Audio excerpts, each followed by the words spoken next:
community that's basically full of non-Christians. Isn't that where you live? That's really what we are discussing. Go right ahead. Okay, Romans 13 from verse 1 to 5. Everyone must submit himself to the governing authorities, for there is no authority except that which God has established. The authorities that exist have been established by God.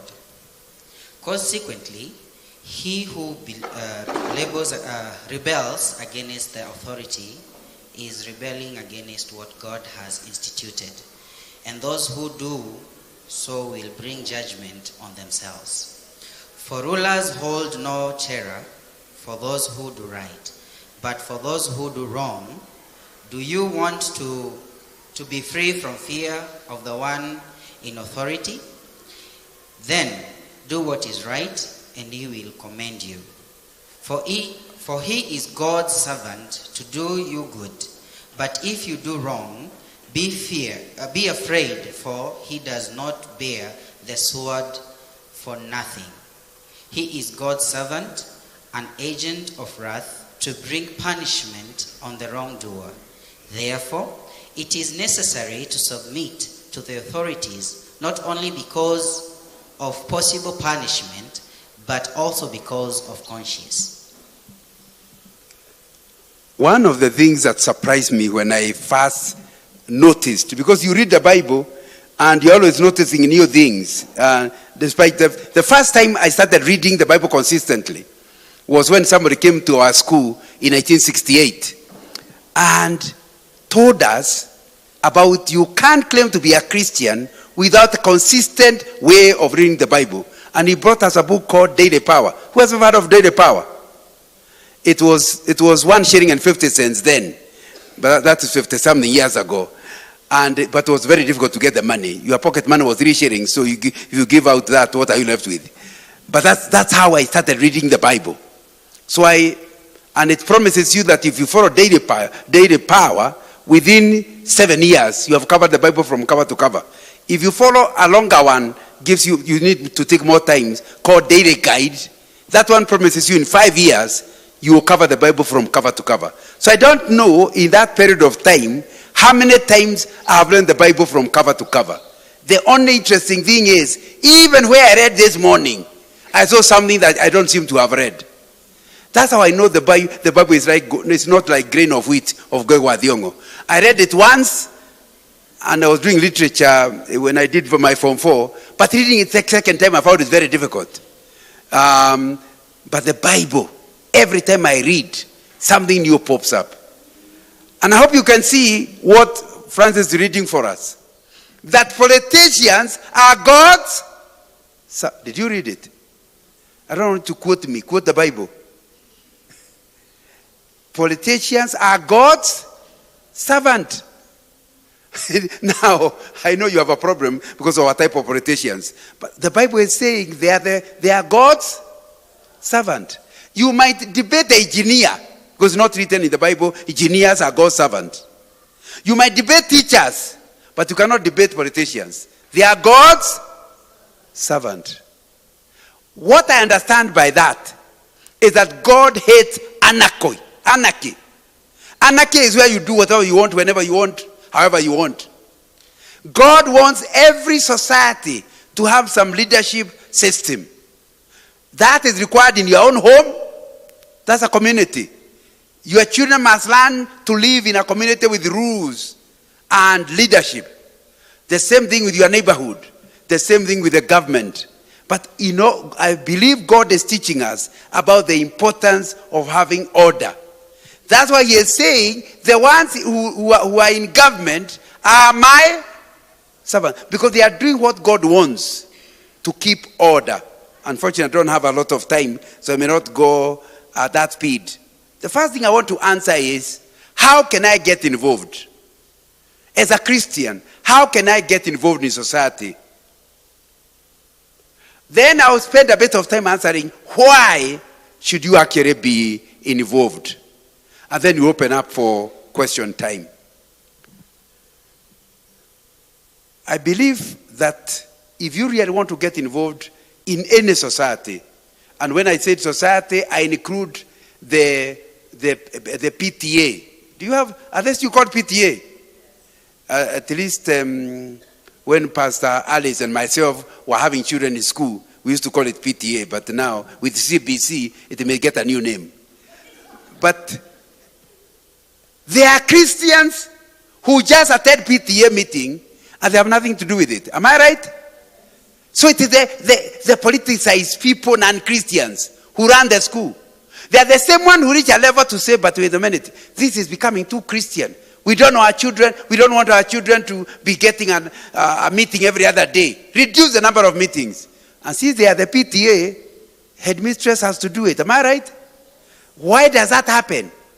Because the Christian parents in that school have kept off. They don't know their civic duty.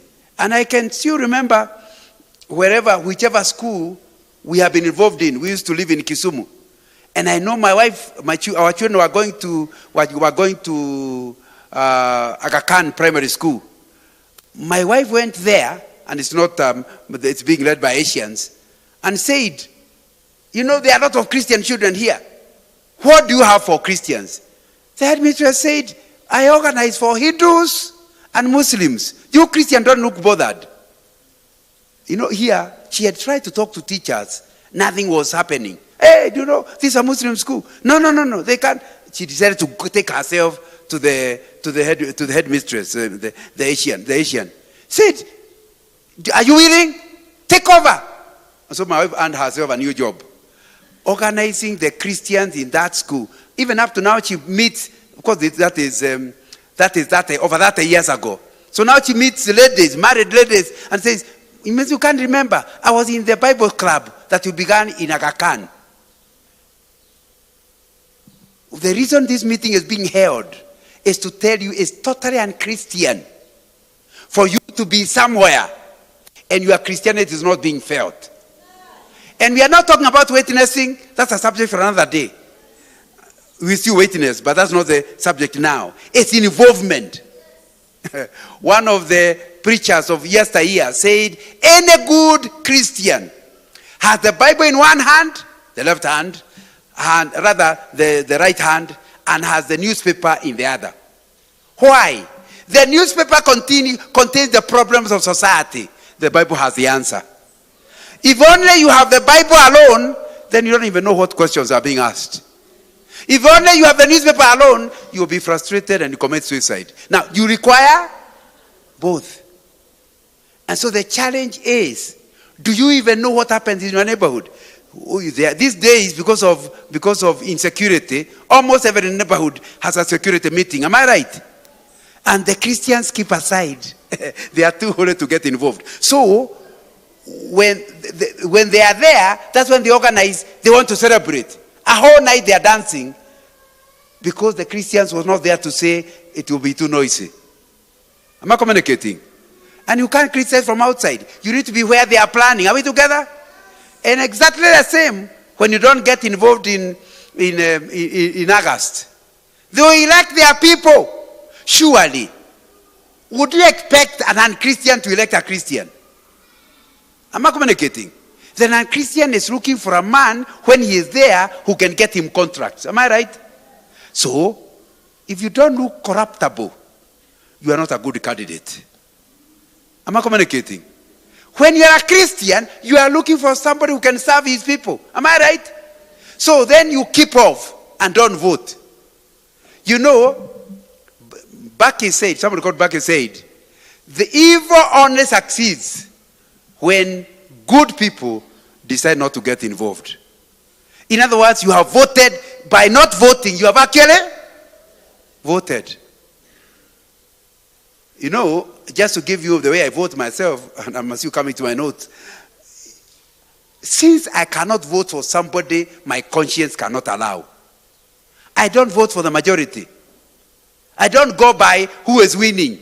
I go, who can my conscience allow me to vote for? Now, then I vote for someone. Why? Although I can see clearly, like one of the recent ones was where Bishop Adoyo was studying as senator. Now, looking at how long, from the time he gave himself for campaign, and your chances you win are very low. But in fact, I gave him tea after he was defeated, just to tell him how useful he was. At least I had a vote to cast. Because the other people there are such that I would have had to leave the place blank. Am I communicating? Why is it important to vote for the losing candidate? Because the moment he gets 100% of the votes, he thinks you are confirming to him you like his arrogance. You like his, but the moment he can see, I got 70% of the votes, why did that person reject me? He will start thinking, I better be careful.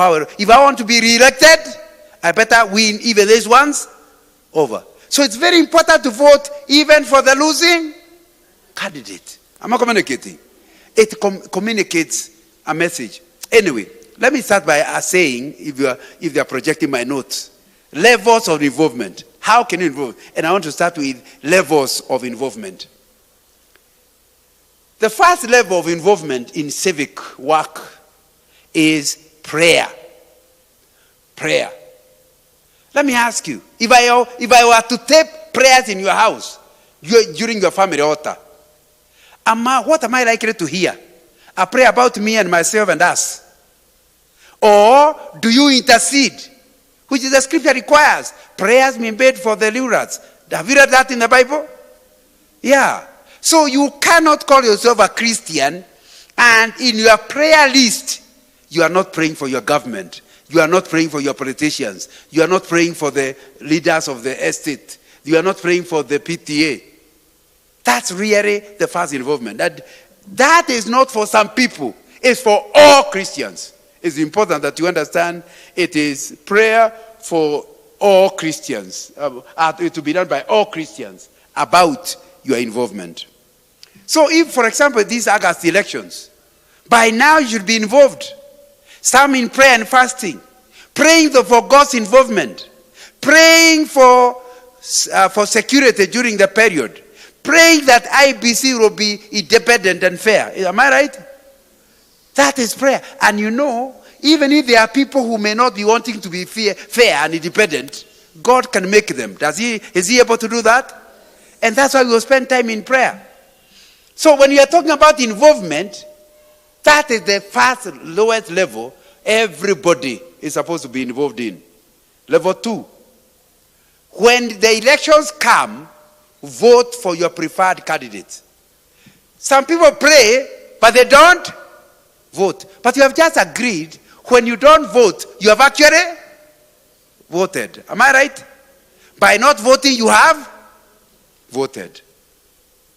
So it's very important to understand, again, that for all Christians, and I'll be coming to why later, need to be involved in this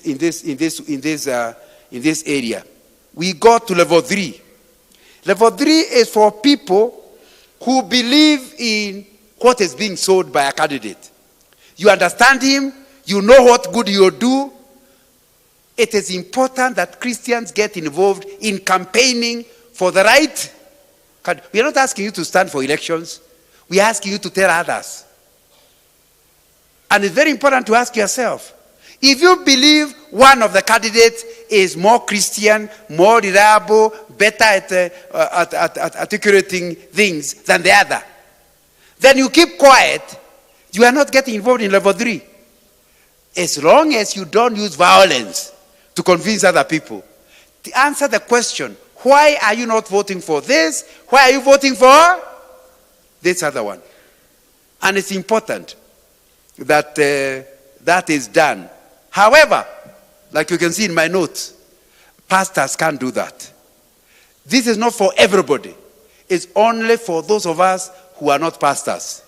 The moment you become a pastor, you lose the right to say which candidate you are supporting. That's why pastor is not a small job. No wonder I'm not a pastor. Now, so me, I can say who I'm supporting. But the moment you become a pastor, like Pastor Alice, immediately you can't say who you are supporting. You can talk generally about what a good candidate looks like, but you cannot name him. Why? Because a pastor is waiting on 10th or 11th to comfort the losers. Because people are so emotionally involved in campaigns that when they lose, some people get into depression. Am I right? Time to help the pastor. What about if you know the pastor is also rejoicing? You know the pastor's candidate won. Are you likely to go to them? You know, even if they don't resign, they have actually resigned. The moment you state who you are supporting, you have actually resigned from being a pastor. You can only support, you can only pastor some people. But you can't pastor all people. Then if you can't pastor all people, who do you expect you to pastor? Because you see, the trouble with democracy is that somebody must lose. Not might lose, must. Did you hear what I said? You know, they say that democracy is a very bad form of government. Let me give you 3 reasons why democracy is bad. Number 1, it does not choose the best candidate. It chooses the most popular. You know, when somebody becomes an MP, he thinks he is I come from Kinagop. He thinks he is the best guy in Kinagop. No, democracy never promised to give you a good candidate. It promises to give you a popular candidate. So we can be 2 of us. I'm better than you, but I'm not popular. Who will win? Popular one. Democracy is based on popularity. So it means many good candidates never make it to government because democracy does not help to get good candidates. That's why judges are very interesting. You go, you and me are having a civil case. I bring 10 witnesses. You bring 2, and you win. Because the judges don't go by democracy. They go by evidence. Are you getting the difference? So the 2 witnesses gave evidence. My 10 wasted the judge's time.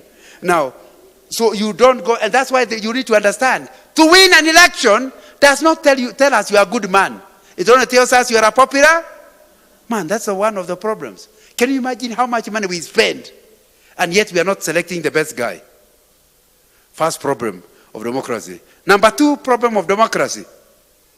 It ensures division. In other words, we have forgotten tribalism. We like each other until election comes. And it's not voluntary. It's by force. You cannot have elections without dividing the people. Oh, we should not be divided. No, democracy wants you to divide. That's why they have a system of opposition and government. Because democracy says you need government to run things and you need opposition to holding them to account. Am I speaking good political science? So you need to understand, by the very thing of choosing democracy, you choose division. We must divide. And if you are 2 parties, it means half is this way, another half is this way. Surely, we don't really want division.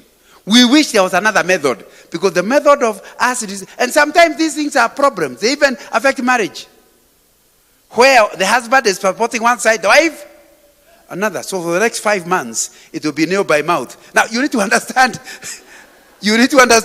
because the husband would have wanted to win, but he has not been able to convince the wife. So they can't talk. And the trouble is the news are full of politics. Am I right?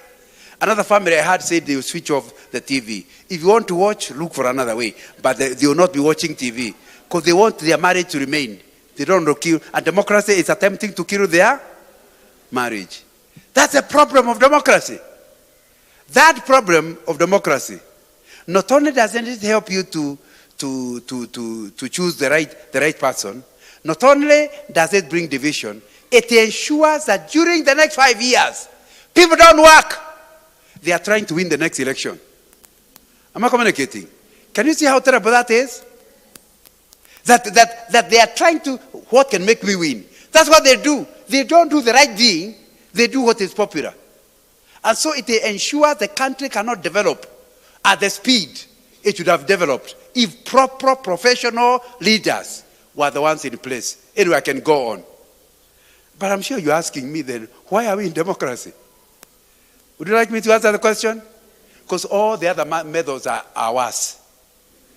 In other words, democracy is a very bad form of government, but the others just try dictatorship. It is in Russia, isn't it? He'll go into war whether he has support or doesn't have support. Now, it's a very important to understand that we stay in democracy because all the other forms are worse. The only better form is called theocracy, where God rules. Am I communicating? But since we don't have a Christian nation, God cannot be held to rule because the majority of the people in Kenya do not listen to God. Am I right? They don't even listen to the church. I used to guess that people don't listen to the church until the 2010 referendum. You remember? And the majority of the church made a stand to say no. I remember the Catholic Church saying nobody in the Catholic Church should vote yes. When the elections finally came out, 70% or so had said yes. And their pastors were saying no. Now, so you understood. In fact, now we understood. We are not a Christian nation. Because if we are a Christian nation, we would have done what the pastor said. Am I right? But now we know that at the very best, only 30% of Kenya bothers about God. The others attend church and they are welcome. They can keep coming. But they are not following the Lord. They don't obey the Lord. So I hope then you understand what we are saying, because it's very, very important to say it. That you cannot, the pastor, if he actually goes ahead and declares who he is campaigning for or who he is going to vote for, it will destroy the church and it destroy his pastoral work. Am I right? So that's why. But we others, no problem. You can tell others where you are standing. That's okay. Because when the problem comes, they'll go to the pastor, not you. Are we together? And that tells you the role of a pastor is a very, very important thing. But that's the third level of involvement. Where you campaign for the candidate you believe is God's choice. Level 4. You not only tell people that things are good, you actually go into your pocket and finance the candidate. I wonder how many people here, I'm not doing an altar call, actually set part of their money to assist Christian candidates to win elections. Because that is very important. We need to do it. Because how will you, and we are not talking about bribing, we are talking about campaigning. But to campaign, you must put petrol in a car. Am I right? And it's not free of charge. So we need to find people where when one candidate is the best, even if he is not rich, the other friends can gather together, do a fundraising in order to help him. Not to bribe people, but to finance his activities of campaign. Does that make sense? And we need to think about it. We are very happy when a Christian wins. But what was our role? Oh, we prayed. Why didn't even a single shilling follow your prayers? Am I communicating? So it's very, very important to actually set up and say clearly what is your, and that's a very important role that you need to tell whoever it is that is asking you questions about your involvement. You are going to be involved financing one of the candidates. And anyone, not all, I'm not suggesting all. Some don't even have the money to give anyway. They are struggling to make ends meet. We are talking about if the Lord has financed you, well, find a way of removing a part of your projects in order to assist somebody who you believe is God's choice. Finally, why can't you yourself become candidate? Whether we are talking about the security meeting in where you stay, whether we are talking about the PTA where your children go to school, whether you are talking about the trade union to which you belong to, whether you are talking about an MCA, or we are talking about the Senate, or we are talking about Parliament, we need Christians to go to those places. Seriously, need Christians to go to those places. My hope and prayer is that that's something that we all will be involved in. I've realized, looking at I'm timing myself, and I've already taken more than 25 minutes on that one. So I'll not cover. I wanted to to repeat something that the last conference, church conference on politics, said several things. The stand of the Kenyan church on politics. Number one, they said that society is in need of guidance. You don't tell people who to elect, but you can tell them the kind of person who should be elected. That from their knowledge of either the Bible or our history, or both, people know that the church should offer some guidance concerning the issues that confound society. That they are not hearing the voice of the church in a satisfactory manner. When it is asked by Christians, as is often the case, the question reflects a view that influence the politics of the land is a preserve and duty of the church leadership and not the individual Christians on the ground. And I talked about that. It's not just the pastors to talk. We as individuals must also talk. I told you, you need the Bible in one hand. What do you have on the other side? Why? When you read something in the newspaper, like some evil happening, it's the work of the church to talk. That's not the meaning of becoming salt. It is your work to ensure the meat does not rot. So we need to ask, there must be a Christian position on every topic in the land. Every topic. If there is a drug addiction, what does the Bible say about it? You know, if you read the Great Commission, it says, go, preach.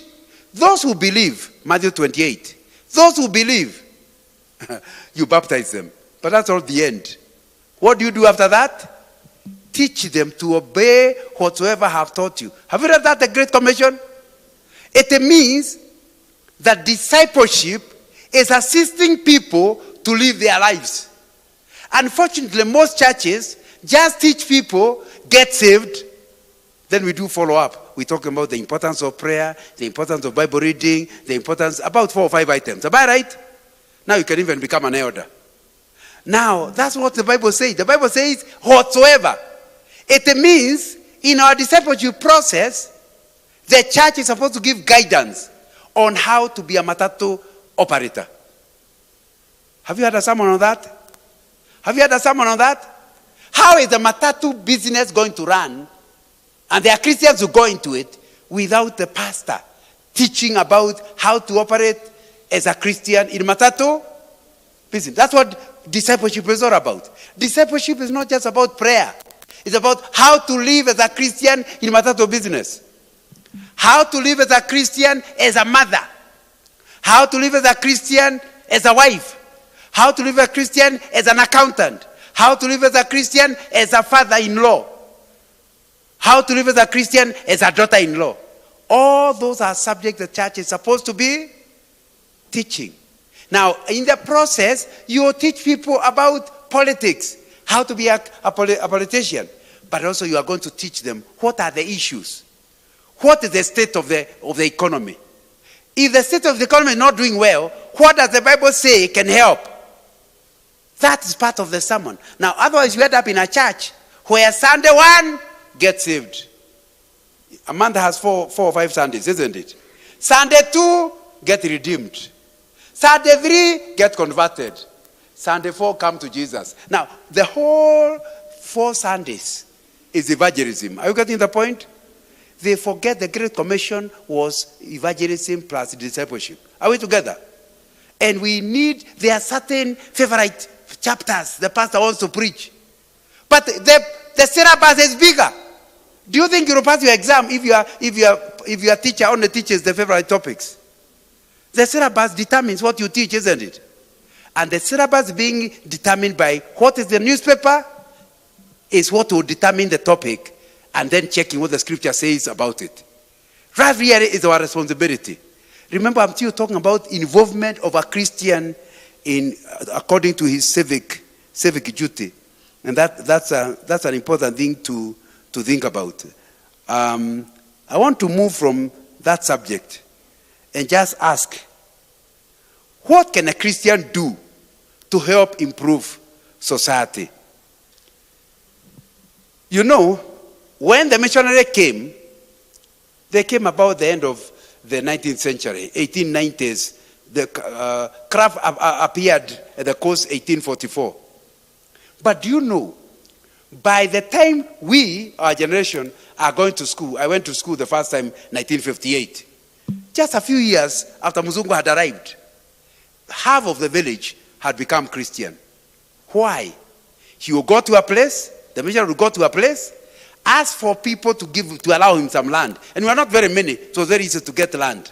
In that plot of land he is given, he builds a church, a primary school, and a hospital. Am I right? Have you gone to a rural area?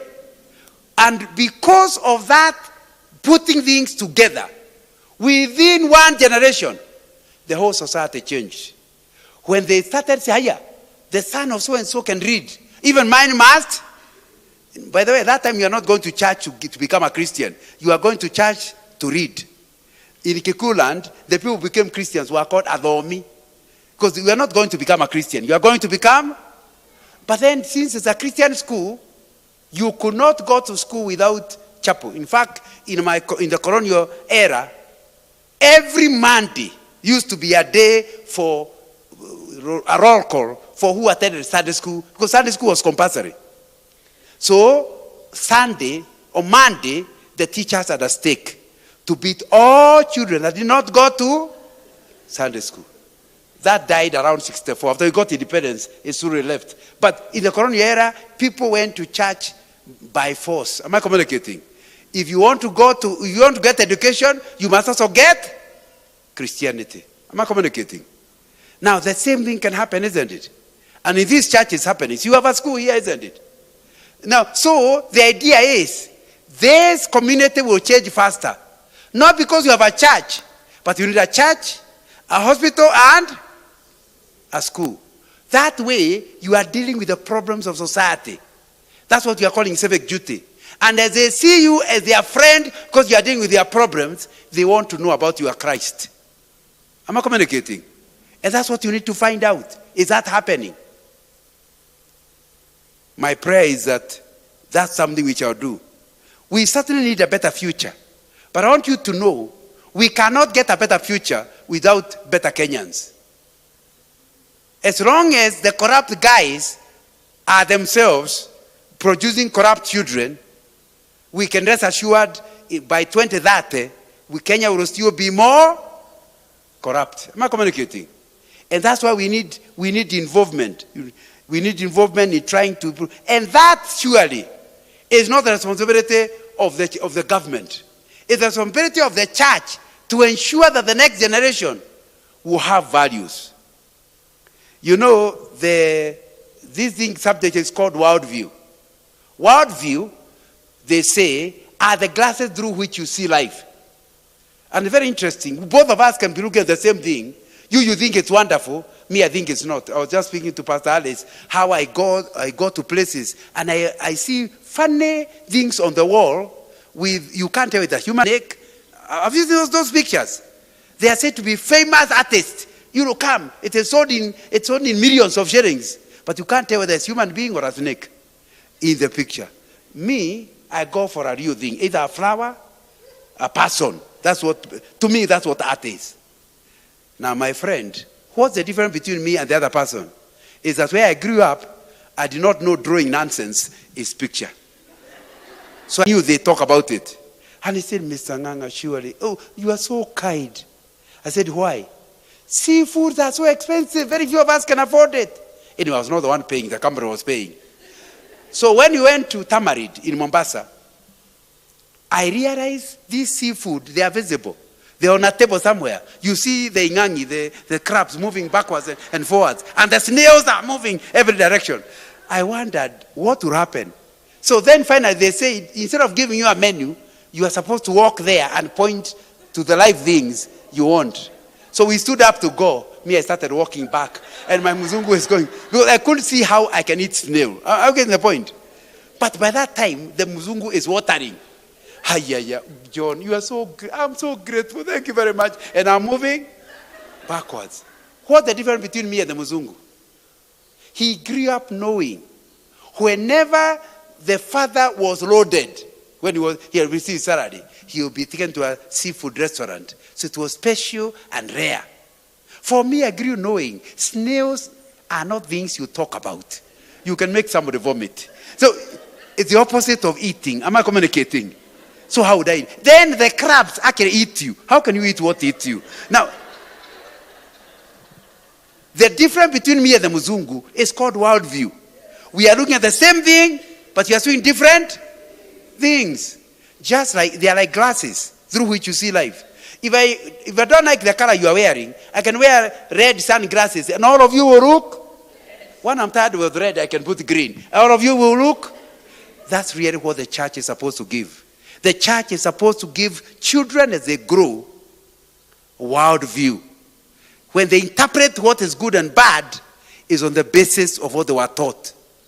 Now, the unfortunate thing is that we are told somebody's worldview is totally made up before he counts in double digits.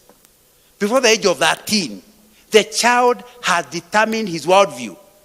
From then onwards, for the rest of your life, you use what you learned the first 10, 13 years in order to determine what is good and bad. If you are told at that age that a good marriage must have a father and a mother, later, even when you are old, you are my age, you still, when you hear somebody is the son of a single mother, you say, what happened? Do you know what happened? Now, but the children we are now bringing up are thinking it's normal to be born without a father. Am I communicating? So their worldview tells them, if you have a father, what's wrong with you?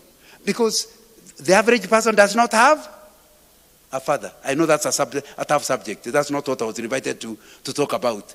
But you need to understand, slowly, it will be abnormal to be married.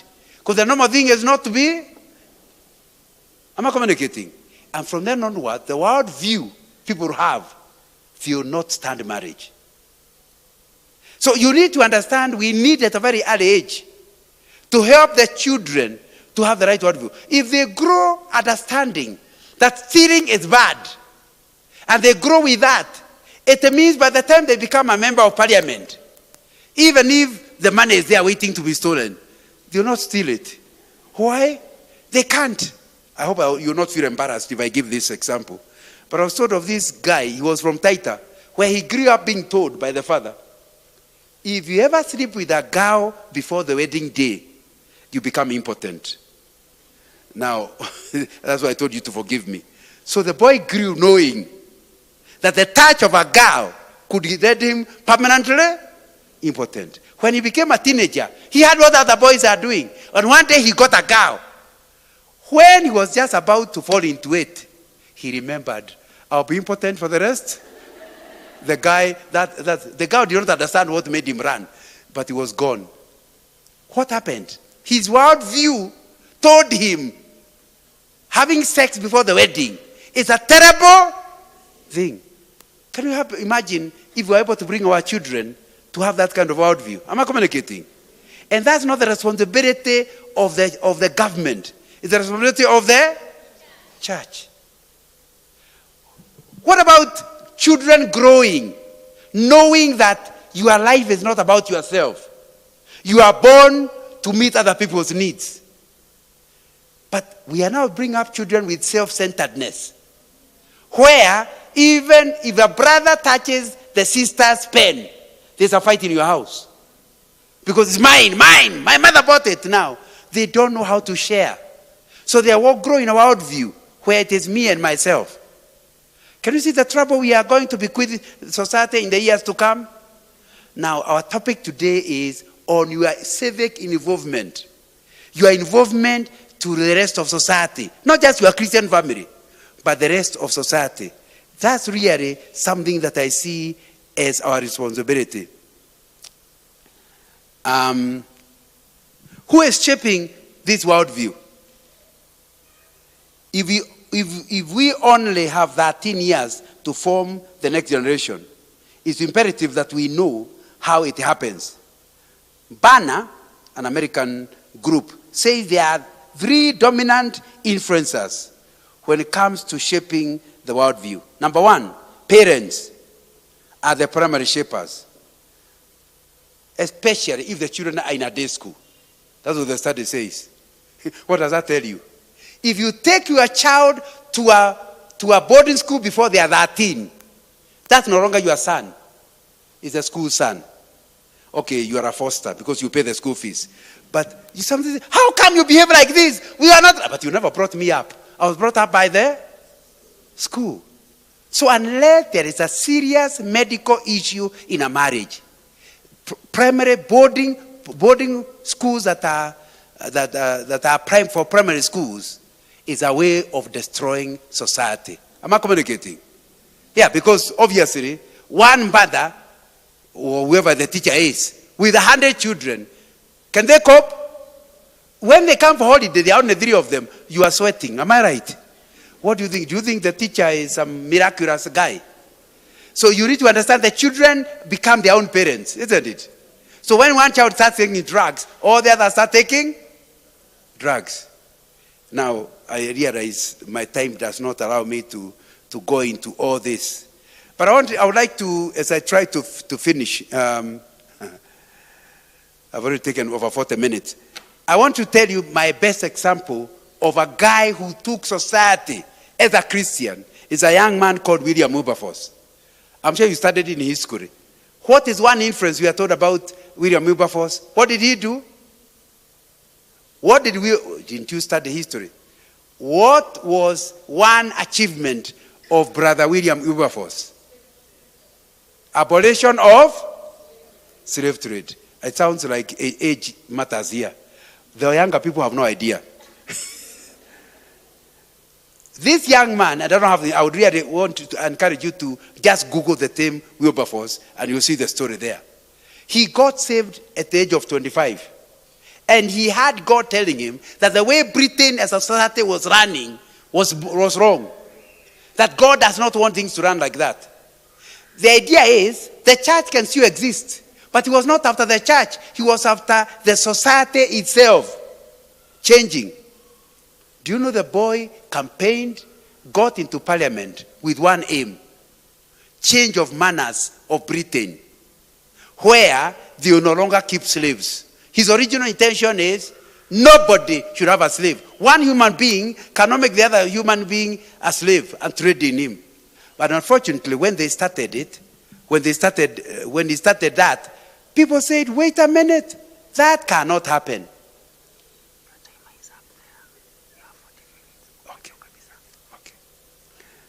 I'm being reminded that you may not ask many questions, so I can go on speaking because I was hoping to give you half an hour of questions. But I will still insist on us having question time. Now, so what happened is he went to parliament and he told them it's unbiblical, it is wrong for one human being to buy and trade in another. You know, what William Wilberforce was doing is similar to telling you today that it is sinful to have a house girl. I'm sure you don't rise against me. Am I right? Because you can't see how life can be without her. In the same way in Britain, all middle class and upper, their house girl. This guy is saying that we abolish it. Along the way, because F and drew it out. But because he felt God had sent him there for that purpose, he did not feel like some people feel, I must come back in another 5 years. He says, these 5 years God has given me are the only ones. But by the grace of God, he kept going back to parliament. Going from 25 to the age of 60. He kept back and with the same thing. Repeating the same thing. Until one day, slave trade was abolished. And because Britain was a superpower, it enforced slave trade. Remember, if you know history, you know Britain came to Zanzibar to destroy the slave market. You remember? You need to understand that was a Christian who had God and went into politics with a purpose. Can't you join your PTA with a purpose? Can't you join your security meeting with a purpose? That's really what we are talking about.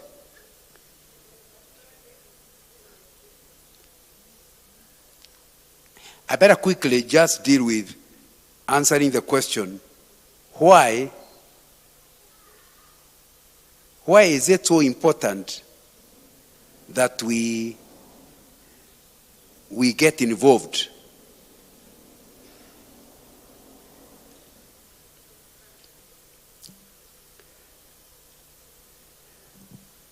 I think number one, which I want to choose, I'm trying to skip some, is Acts chapter 13, verse 36. I want to go through the Bible, trying to say, why must you get involved in society? Non-Christian society.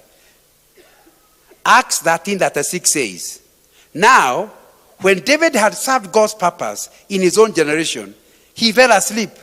He was buried with his ancestors, and his body decayed.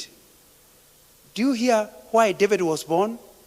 It was to serve God's purpose. Where? In his own generation. A lot of us limit ourselves to teaching Sunday school. We don't understand the reason we are born is to impact our generation. Not just the ones in church, but the ones outside the church. So in the day of judgment, the question will not be, what did you do in your church? It will be, how did you impact your generation? I know when I say generation, it means exactly that. As you remember, when our daughter when we were in Nairobi, in Hospital Hill, and one day she came and said, because I'm a Gideon, we distribute Bibles. One day she said, I want a Gideon Bible. I said, for what? I think she must have been 6 or 7 years. Oh, I'm talking to an Asian child. She saw me reading the Bible, and she also wants a Bible. Now, obviously, to enter an Asian home is very difficult. Am I right? But because my daughter, at the age of 7, are in the same class with another one, they became friends. So I gave her the Bible, and they started now, during break time, they go to the field and read the Bible together.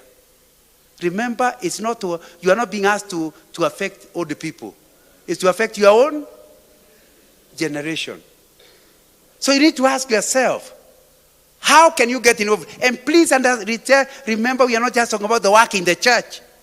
The word here is your own generation.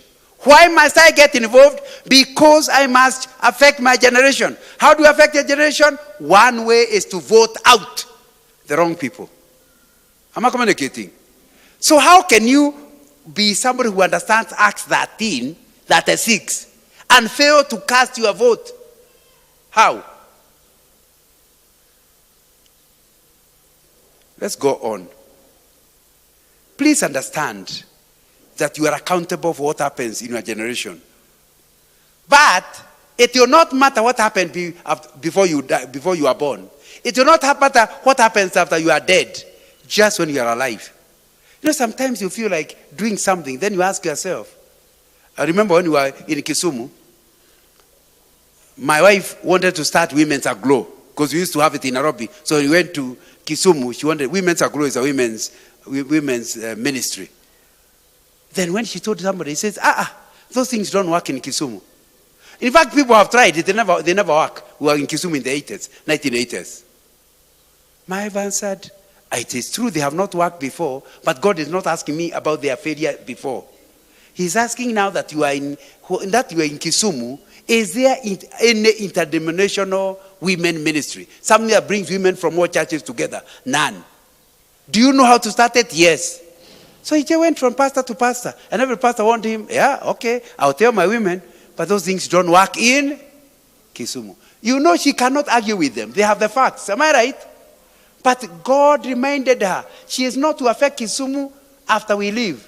It's only when we are there. So she called women together. They started Women's Aglow. Many years later, I was invited to speak in a Focus group. Focus is a university thing. And then one person saw me, he said, Mr. Nganga, you are here? Yes, I'm coming to speak. He said, please go and tell Rebecca, the meeting is still going on. More than 10 years later, the thing did not die. Am I communicating? A lot of people don't want to start things because they will fail. There's nothing wrong with them failing after your generation. Am I communicating? Or do it even if it lasts 3 years. Whoever have been helped for those 3 years, that's all required. Do you know, the ones that were helped there, you cannot unhelp them. They have already been helped. But a lot of people, you know this thing will not last. Why must it last? If God wants it to last 2 years, why don't you run it only for 2 years? Oh, you know, we are buying a house somewhere else. In this neighborhood, we are not likely to be here for more 4 years. God will not do accountable until you move. It's only when you are staying in that neighborhood. Am I communicating? That's really follow God's purpose. That will be very important that you do it. 1 Peter chapter 4 says, therefore, since Christ suffered in his body, arm yourself also with the same attitude, because whoever suffers in the body is done with sin. As a result, now let me skip to verse 11. If anyone speaks, they should do so as one who speaks the very words of God. If anyone serves, they should do so with the strength God provides, so that in all things God may be praised through Jesus Christ. To him be the glory and power forever and ever. Now, if I had enough time, I would have looked at the whole of chapter 4. Verse 7 says, the end of all things is near. Therefore, be alert and of sober mind, so that you may pray. Above all, love each other deeply, because love covers over a multitude of sins. Offer hospitality to one another without grumbling. Each of you should use whatever gift you have received to serve others as faithful stewards of God's grace in its various forms. Remember, you're answering the question, why must you get involved in civic duties outside the church? Why must you get involved? Because God has given you grace, and he will hold you accountable in what you did with that grace. Above all, love each other. You can't love Kenya and allow it to go to just anybody. Am I communicating?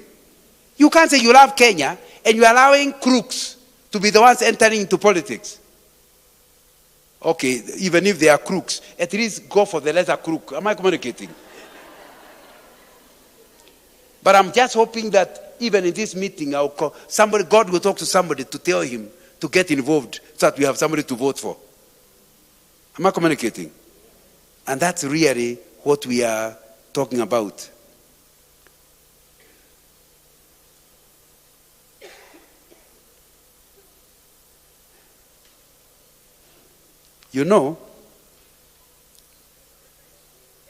Matthew chapter 5, verse 13 says,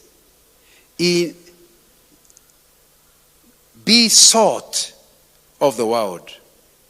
Then Genesis 1:28 says, you subdue the earth. Both two are related. If you're going to be salt to the world, it's so that you may influence the world. But the good thing about salt, and I don't have enough time to deal with it, is that it always is little. In a plate of food, how much salt do you require? Will you put salt with an armful or a pinch? A pinch. What about if you don't put that pinch? What happens to the food? Is it eatable? No. All you require is a little. Jesus used examples that can come home. In other words, he already knows we are a minority in that school, a minority in that office, a minority in that neighborhood. But you are a salt. All you require is for salt to come out of the salt shaker. Am I communicating? Because most of us are salt in a short. It's inside there. We can't touch. The food will continue rotting. It will not have taste until the salt comes out of the salt shaker. And that's what you need to ask yourself. Should I be offering myself to be involved in that? How should I vote? All of that is coming out of the salt shaker. And I'm hoping, as we talk about this, that's something that will happen. So whether you talk about your business, or your neighborhood, or politics, or community, the salt must come out of the salt shaker. And when Jesus, the first thing I want you to understand is salt is little, and yet it changes the taste. That's what you are. And I know that. I still remember working for Shell, and I was a junior manager, and somehow there was something I was doing with the senior managers. And they said, let's first of all have lunch. So I didn't mind free lunch. So we went for lunch. As we are seated there waiting for our meal, one of my bosses started saying, I wondered, what's that all about? Then he saw me, oh, sorry, John, I didn't know you are with us. I still didn't understand. Kumbe, what happened? Then he realized I'm even a junior person. Why is he apologizing? He said, John, you are the only one who doesn't understand this. I said, understand what? Bird watching. He said, I can't see any birds. They laughed. He said, women are birds. Even my wife knows I cannot avoid watching birds. Now, so I said, I was even more in shock. Because these are older than me. They are people towards 50 or above 50. What do they? That sounds very childish. But they are my bosses. I'm not telling them they are childish. But my very look seems to judge them. So one of them said, you know, John, you are the only one at our level of seniority who just has a wife. By the time you have enough money, you are able to look after your wife properly. Can't be our level and just have a wife. You have enough time, you can do a few more things. I expected the others to protest. None of them protested. I started to realize, you mean these men, and I respect them so much, that's why they are? That because of money, they feel the money is too much for one wife. They must. Why do you think that guy was apologizing to a junior? Because salt was getting tastier and tastier. Am I communicating? I don't even have to be senior. All I needed to be a consistent Christian, and I make them comfortable. The discussion had to change. Am I right? I take out people for lunch, and they normally drink until they see me with my Fanta. And they're saying, you know, I normally like one for... I'm getting my point. Yeah. They want to talk about women. And, hiya, Nganga, sorry, I didn't know you are here. It taught me. I may be junior, but I'm salt. As I mix with them, they cannot do the things they normally do. And that's a very important thing to understand. So that's what we're talking about, getting involved in society. You are God's visual aid, is what I want to call you, to show others how God would want them to handle each area, whether matatu business or politics. Hence, speak not just in words, but in the way you work and the way you live your life. Jeremiah 29, verse 4 says, be careful about the people around you. Look for ways of improving their welfare. Why? Your welfare flies in there. And you know the people being told that were actually refugees. You know the story in Jeremiah.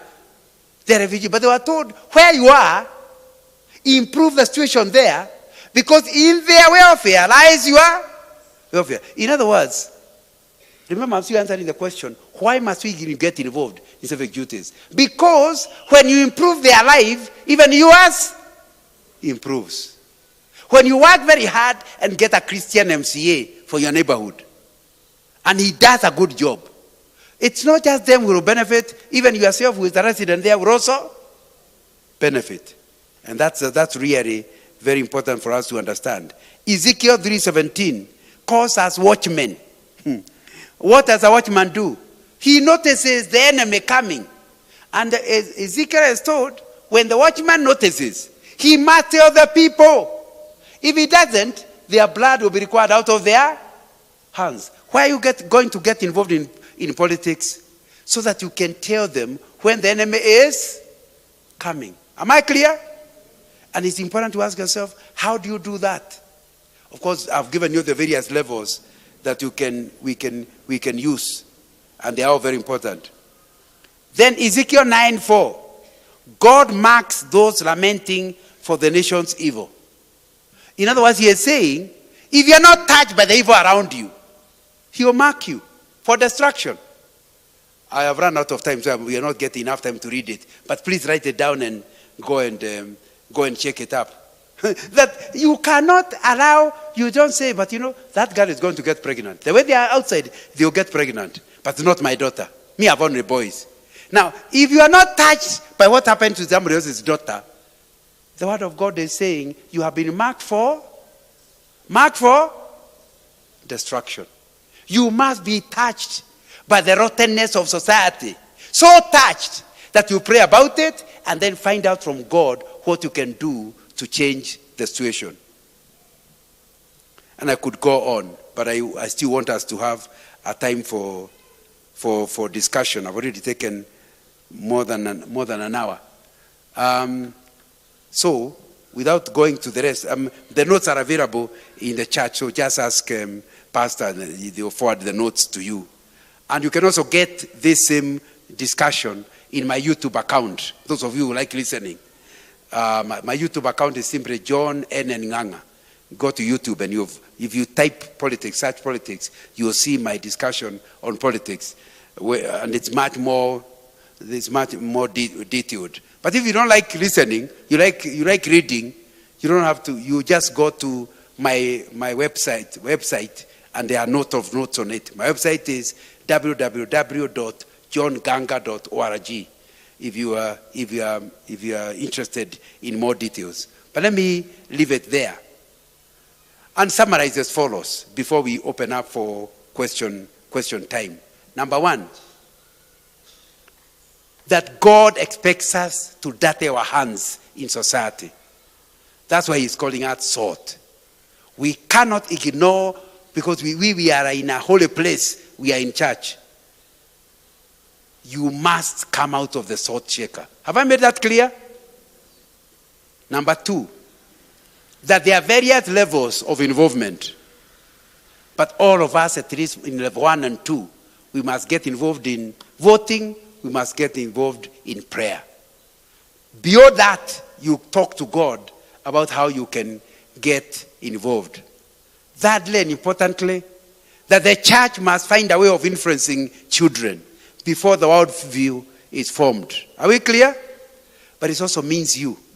It means that if you are not like me, who has only got grandchildren and they don't stay with me, if you have children under the age of 13, you may need to restructure your business to give you more time. Because when they become teenagers and above, even if you decide to resign from your job, they are not available. This is a job with a sell-by date. Am I communicating? That the child, when they become teenagers, you tell them to jump, they don't jump. They ask you why. When they are below 10, you tell them to jump. They ask, how high? Am I right? Have you noted that with your children? Because the younger children below that age, they don't have a worldview. Anything, as long as the father said, is good. At the age of 13 beyond, every time the father says something, he said, wait a minute, is that right or? Because they are checking with their worldview. So you need to understand the importance of the church and the parents and the uncles, all of us ganging up together to handle the child before the sell-by date. Are we together? And it's important that every church, because I know there are people from various churches, always puts a building called for church, but there must be a building for school. Every church should have a primary school. Are you understanding why? Am I clear on why? Yeah, so that the classes that are normally used on Sunday for Sunday school, the rest of the week they are not idle. There is somebody being. And then we want to encourage as many non-Christian parents to send their children to our school. Are we together? And then make the school Christian. By the way, the fact that the school is a church school does not make Christian. There must be a difference in the method of teaching. If you are teaching geography, you need to teach geography in a Christian way. So that you are teaching geography for children to know who God is. But if you teach geography the same way you are taught in Kenyatta University, that's not a Christian school. It only happens to be an unchristian school staying in a church. Am I communicating? So it's not, when you are talking about that as a way of getting involved in changing society, the teachers need to be trained beyond the diploma they got from college. And then my last point is that all of us must of necessity pass the message of good governance around to other people so that people understand why we should be involved in changing our society. Am I clear? Let's now have the questions so that where I was not clear or an area I should have covered and I never covered, I think I should have an opportunity to clarify it. I don't know which method we use, whether we use you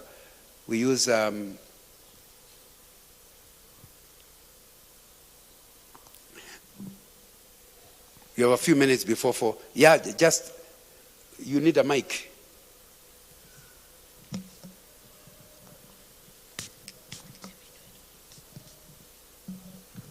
Okay, my question is, it concerns about what you have spoken about the worldview that forms into the children's minds.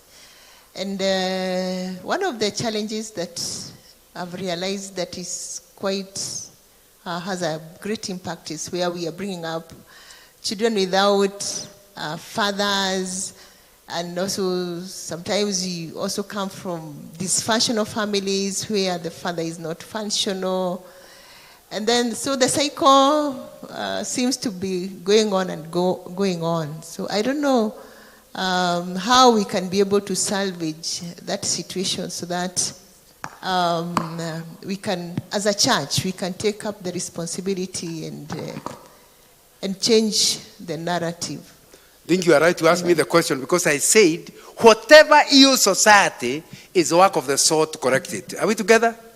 So if, and I think all of us agree, that issue of the godly order of family being destroyed so that many men just get a child and run.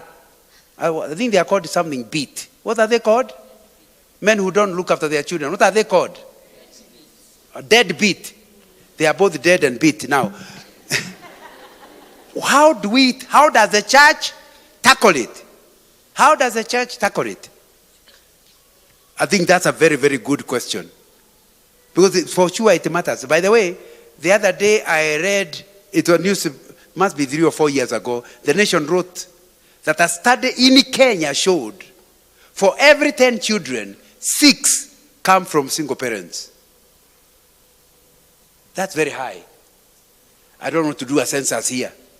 It means that any place you have 10 parents, 5 or 6 are single parents. It has happened so quickly, it's not understood. What is the impact of that? 3 impacts that follow when a child is not brought up in the way God ordered for children to be brought up. Number 1, the children learn selfishness. Because some of them are the only child, or not the only child, they feel like they have a certain protection, and that can be quite a problem, selfishness. Number 2, many of them have no intention of getting married. My mother made it. She got children and nothing happened. So why should I allow a man to disturb me? So you find a lot of children of single mothers also become single mothers. And although the mother, it may have happened because she was abandoned, for them it's deliberate. They use men like bulls. You use him and dump him. Now it is not the man running away. He is kicked away. And it's all a product of that. Now you can now set the next generation what it will be when that is what happens. So we certainly must do something about it. 3 things I'm suggesting. Number 1, the church must not shy away from saying that the single parenting is not the ideal way. Because somehow we are so sensitive to the fact that many of the active people in church are single parents. So in order not to hurt them, we kind of make it normal. Am I right? Now, it's not, the Bible doesn't call it normal, but the church has made it normal. So somebody doesn't think if a husband is disturbing you, you remember Mama so and so is such a dear sister in the Lord, I'll be like her. So you kick your husband out and you continue in the church. Of course you tell us it was difficult, but most likely he did not want to leave. He was difficult, but wanted to stay. But you kick him away. Why? Because of that problem. So we must come back to teaching the fact that the ideal biblical situation is for a child to be brought up by a man and a woman. You know, I want to tell you something. If the father of the child dies, and now you're a single parent because your husband is dead, do you know that child grows with a father figure without him being alive? Why? The mother keeps talking about how wonderful. In fact, dead fathers are more wonderful than the living ones. The child is proud of my father, but he is not there. So he has a father figure in his psychology. Am I communicating? What about if you actually had a problem with your husband? You're always saying negative things about the father of the boy. In fact, you tell the boy, don't even know through him. He is not worth knowing. And you are destroying your own child. Am I communicating? So we must teach this thing so that those who can hear. Number 2, we must be careful not to destroy the ones that are already in it. Because the number 1 is not helping the ones who are single. It's helping the ones who are not yet single. So number 2, we must come out clear. The fact you are single does not mean you'll not go to heaven. It has absolutely. Okay, you may have sinned, but you are forgiven. And according to the Lord's word, we are saved by grace through faith. So we must tell single people, single mothers, single fathers, that they are okay. They are going to heaven. Spiritually, they have no problem. The fact that they have had us talk about number 1 should not make them, the church doesn't need them. Number 2, they must be assured of God's presence. However, go to the book of Timothy and you'll see a similar situation. Here is a church, 1st generation church, full of polygamous people. And yet the biblical standard is for 1 man and 1 wife. But they now had in the church polygamous people. What was Timothy told? He was told, those that are polygamous are still going to heaven. If you have 5 wives, all the 6 of you will go to heaven, as long as all of you are saved. Of course, when the missionary came to Kenya, he tried to tell us to send away. But the original church that Timothy had, they were not trying to throw away polygamous people. They were told they can stay, but they should not become leaders. Have you read that in the Bible? Why not leaders? Number 1, because they already have a church at home. If you have 5 wives. Number 2, it sets a bad example. Am I communicating? So similarly, ours is not polygamy anymore. Ours are broken marriages. We must tell them clearly. Even in the days of Timothy, they were told they were okay. Even today, people who are no longer staying with their wives or their husbands are still going to, as long as they have repented. Am I right? So that needs to be dealt with very, very importantly. Number 3, the moment they have understood, number 1, number 3 tells them, find a replacement. You don't have to get married, but you have brothers, you have grandfather of the child, isn't it? If it's a boy you are bringing up, let him have a lot of time with one of the uncles who is available. Let him even spend time with the grandfather until there is a male figure in his life. If you're a single man, if you're a single father, there are no single fathers here. Look for your sister. Look for your mother. And they can actually be involved in your daughter's life. Because you know they need them. Another time I was being interviewed, I think it was General Service, KBC General Service. And I emphasized that the biblical standard is every child must be brought up by a father, and there's something about the way God has made us that requires both, not one. So since you don't have the other one anyway, the child is growing single, look for a way of them, like for example, you can send them for a holiday with their grandfather, isn't it? And for a whole month, like now it will be 2 months, they can spend time with a man. Am I right? But in fact, after I left the KBC, the Kikuyu station, Shoro, a lady was waiting for me. I want you to tackle the same things. So when I went to her, she had not understood what I said. She started asking me in Kikuyu, whatever a man can do, a woman can even better. Of course, she was saying it in Kikuyu. So I can bring up my child, I can bring up my son.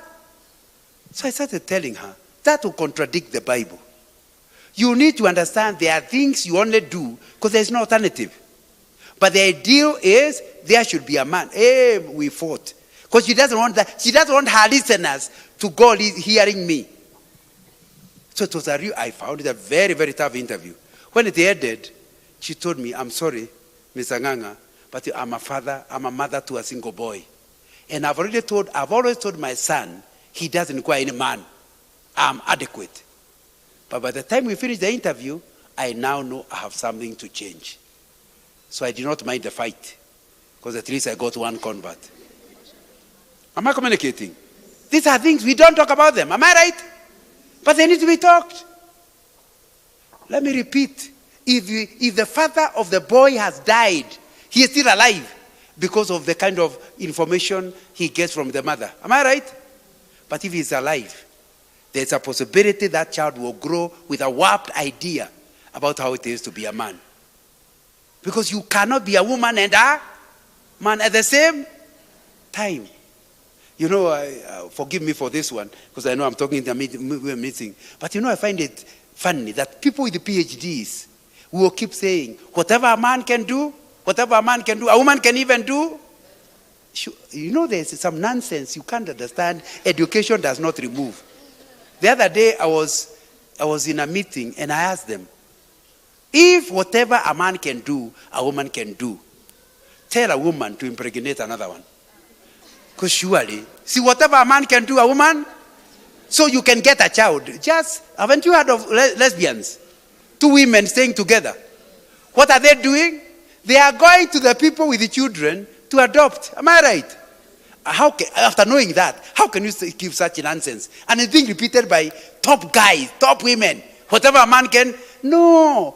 God is the one who created the difference. Even a man cannot do what women can do. Just tell a man to be in maternity. Now, he will cry even before he enters. Because God created us different. All of us are needed. It's not better or worse. We are all needed in the life of the children. Am I right? So I hope those three things, if they are done, will help not just those in the church, but those in society. Because you start changing the worldview, changing the narrative. Anybody else with a question? Okay. My question is about... your mic is not speaking. My question is about being salt. So you've said like every sector of the society needs a bit of salt. Not much, just a bit can bring a big change. But now my problem is, from the looks of it, we've just been focused on discussing the effect of the church to the society.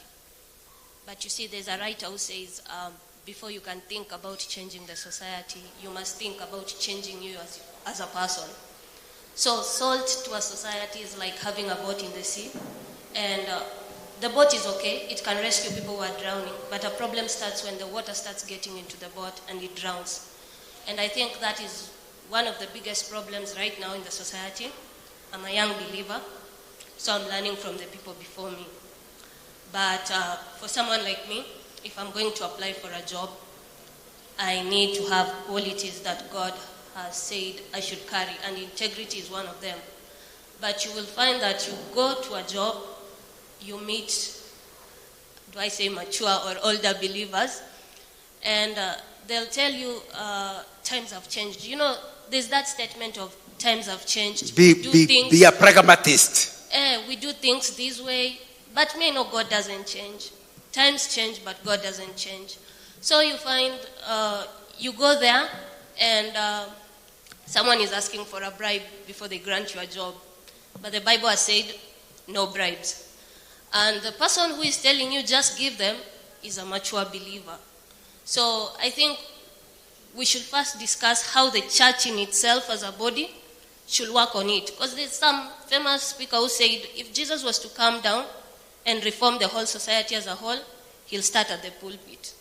So I think we should just discuss. I'm not sure if it's a question or a comment, but you should speak a bit about you as an individual. Before you make a change, you need to work on yourself.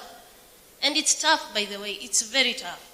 Because exceptional in a society that has normalized some things that really don't make sense. In Kenya, if you're a drunkard and you're young, you're awesome. But if you speak before other people my age and you tell them alcohol this, alcohol that, they tell you something is wrong with you. Fornication is normalized. So speak about the church being salt in a society where it seems even the original salt is adulterated. Because Jesus says if salt loses its saltiness, it's no longer pure for the manure or the dung. So if you could just talk around that issue. The reason I was invited here, my sister, is exactly that reason. I'm not talking to outsiders. I'm talking to so that they can become salty. So the church is already aware. And I talked about it earlier, talking about discipleship. Did I? That's what I meant. That we must teach people how to be Christians in the place of work. To be an employer, to be an employee, all of that. That's exactly what I was talking about. If they do the things, if the church does what we have been talking about, then you'll be dealt with. I wrote a book after I retired called Integrity, the Litmus Test of Good Leadership. My books are available from Scripture Union Bookshop. But if you don't like buying books, just get free material from my website. Just type the word integrity in my website and you will see the materials on how to live a life of integrity in the workplace. Because I'm not a pastor. All my life I have been in industry. And after I retired, I do consultants work. So I'm in the non-Christian world. So I wrote a book to help. The reason I wrote a book is because somebody who doesn't live far from here, he's a lecturer in one of the universities not far from here, once just rang me and said, Mr. Nganga, I know you can't remember me, but you used to come to the campus when I was in Choromas. When were you there? Over 20 years ago. So you can't remember me, but I know you. I want to talk to you. Then I said, yeah, we can talk. Then after some time, he didn't talk, so I rang him. He said, yes, I still want to come. I said, can you give me exactly what the topic will be? He said, I want to know the things you taught us in CU. Do you practice them yourself? Hey, now I say, can we meet this week? Because I realized I'm now the one on attack.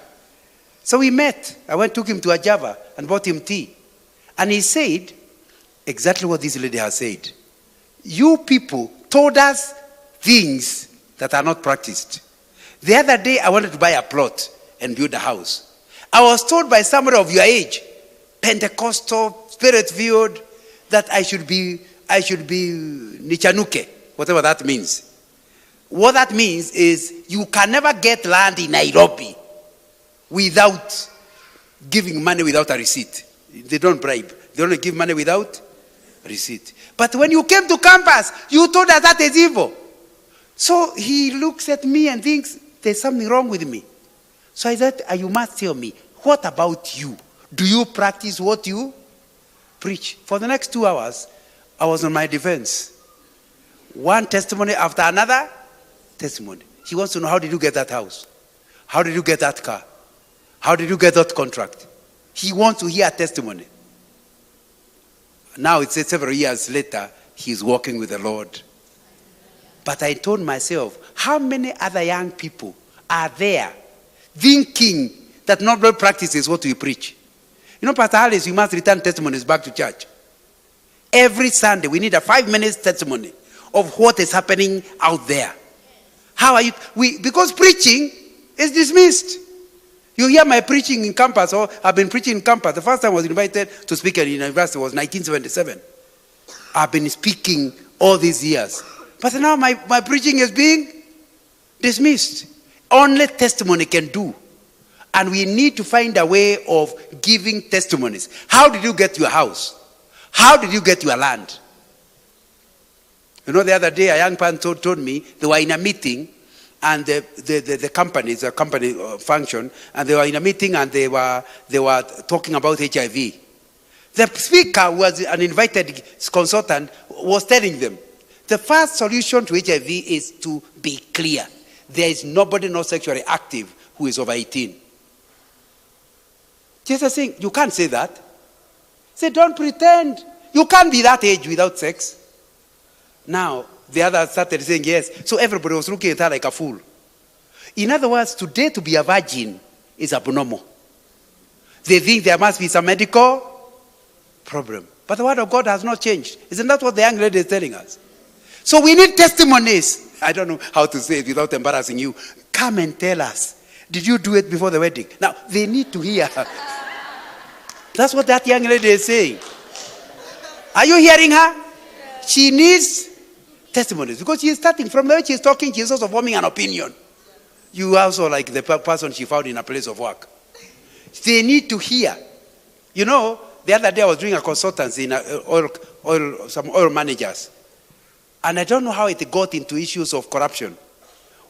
Several of them started speaking to me. They said, Mr. Nganga, you have worked in oil industry much longer than us. Surely you know about corruption in oil industry. You must have participated longer than us. I look at them. They are not asking me. They are telling. They have assumed already. Of course, it's not a Christian meeting. But they have assumed for me to have risen to the top of Shell, I must have known how to handle those matters. So I looked at them and said, I don't know what to tell you. Maybe which area is the most corrupt area in Kenya? We agreed on the road. Because all of us drive. So we have that problem, isn't it? So I have driven for more than 40 years. I have never bribed even once. They said, is it? Said, I have never bribed even once. But then I quickly told them, but I've been locked up. You see, you have a choice between being locked up and bribing. But you know, you have many young people who are bribing on the road. And they are thinking that even Nganga bribes. I have never bribed. Required to bribe many times, regularly. But I know God cannot allow me to do it. So I'm ready to go to the cell. The other day somebody stopped me and they told me, talk. Said there's nothing, I'm guilty as charged. Because I had turned a place I thought was normal to turn. Then he said I should not have turned there. So he said, let's go to the police station. But we can talk. I said, I'm ready to go. And I was getting late for a meeting, but I knew for God to allow it, he must not be wanting me to go to the meeting. So I told the guy, let's go. And we are driving. The more we are driving, the more he realized, I will not give him anything. When after he said, stop the car, I'm coming out. Because he was not after going to the police station. He will lose more bribes where he came from. Am I communicating? But the issue is real. So young person, let's be clear to you. Don't be like Elijah. Elijah said, I'm the only one. Have you read the passage? He was told, I don't have 2 or 3 or 100. How many do I have? 1,000. So young person, they are there. Please read my book, Integrity, the Litmus Test of Good Leadership. And see the testimonies I'm giving in the book. Because that needs to be dealt with. So you are right in the sense that that's why we are here. We need to teach the people the importance of Christians going into politics, getting involved without compromising. You know, sometimes Christians believe that if they stand for election, I will vote for them. I don't vote for you because you say you're a Christian. I vote for you because of your actions. Am I right? Yeah. So if there is an un-Christian and a Christian, I can see the Christian is a compromising type. I'll vote for the non-Christian. The fact that you call yourself a Christian does not make me vote for you. There are many Christians who are corrupt. Am I right? So I don't vote for you because you use the name Christian. I watch your life. I see how you live it. Now, so my daughter, I hope I have communicated. You are right and wrong. Right because it is true there are many of us who are compromised. Wrong to imagine that it's a big group necessarily. There are many, many people still continuing to walk with the Lord. But because you don't give testimonies, they have the wrong impression. Would you agree with me? Yeah, so we must start giving our impression. Who wants to be the last to comment? It's 4 o'clock. Hello? Yes? The part where you said level of involvement, you said that being a candidate, that anyone can be. Sorry? Anyone can be a candidate. Yeah. If only he has had the call of God. So my question is, the part you said anyone, can pastors be, can bishop be, according to your opinion? According to my opinion, a bishop can be, but he must resign. And even if he doesn't resign, he has already resigned. See, I told you. He can continue claiming to be bishop. That's just a title. Nobody who is not from that party will go to them. When they are in need, they know where you stand. Are we together? So you actually resign without resigning. So yes, a pastor, a bishop, anybody, because the Lord may be calling you. And if the Lord has called you, he cannot call you to continue being a pastor because you do not work. He is calling you out of pastoring to becoming to serve the Lord as a politician. Another question. Yeah. You said up to 13. No, I can't see who is asking the question. It's here. Oh, the idea. Sorry. You thank you. said up to 13 years, the child has a worldview. So, has not fully formed the worldview. Oh, yeah, okay. So I'm asking you, when a person with special needs, for example, autism, can you, how do you see that? Now, unfortunately, I know so little of the subject. Oh, okay. I am relying on what I have read, and I have not read anything on autism. So the best thing is that's a Christian thing. When you don't know, you say, you don't know. But you need to understand clearly. I think it's a famous Catholic who understood this thing, who said, give me a child until they are 9, before they become double digits. And they always be Catholics.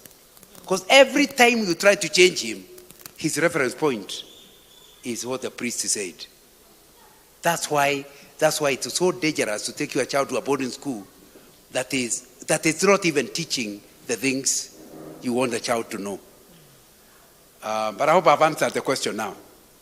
That one I don't know. You would have to do some research on it. How long does it take? Is it the age of 20 or is it earlier? I wouldn't know.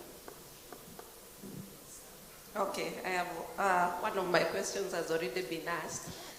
My second question was, if you have a list of candidates and you really cannot see anybody that you would want to vote for, what do you do in that case? I want to start by challenging. I want to say 3 things. Number 1, for you not to know anything about this because you are lazy. They have had... No, I know, but I can't. I don't like it. You want to know? Yeah. If you now, okay. Now you have changed. I told you, when all the candidates have one problem or another, you need to start by understanding there is nobody perfect. Are we there? But there are people better than. So you'll compare all of them, and the one with the least number of problems, who is likely to bring the transformation in your area, is the one you will vote for. And I don't know, I did not really go into that subject, but there are 4 things you look for in a candidate. Number 1 is values.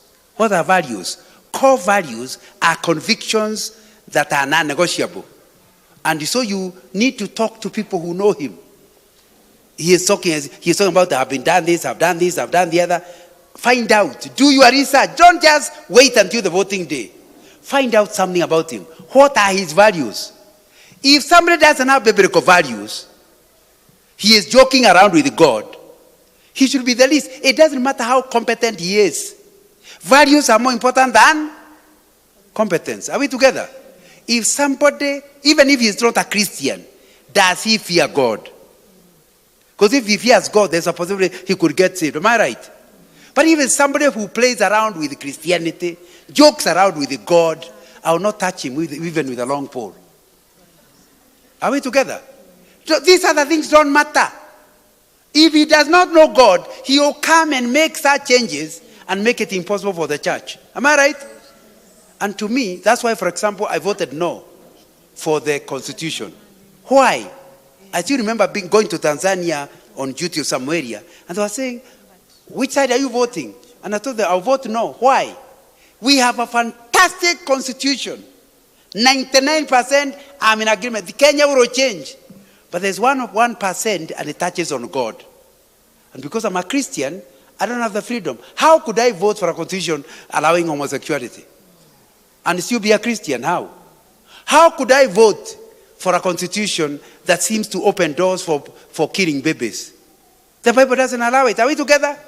So I voted knowing, as you remember, bring a consultancy for another group. And they all said, the church must be very foolish. Can't they see they will not win? I told them, if they are really serious Christians, they don't vote to win. They vote with their conscience. So I voted no, knowing everybody told me the yes is going to win. So that's why values are not negotiable. Number 2, does that person have experience that could relate with the job he wants to do? Don't jump from being a pastor to being an MP. You may not even understand what the job is all about. You'll finish 5 years and you're trying to find out. So it's important to check not just the values, but the competence, the ability to handle the issues at hand. And that will be very, very, very important that you find out that the common. Number 3, if you are finding out who are his associates, you can see it comes later. Who are his associates? If he is in a party that is rotten, there may be a problem, because even when he wants to do right, he may be in that party, they are likely to vote on one direction. Are we together?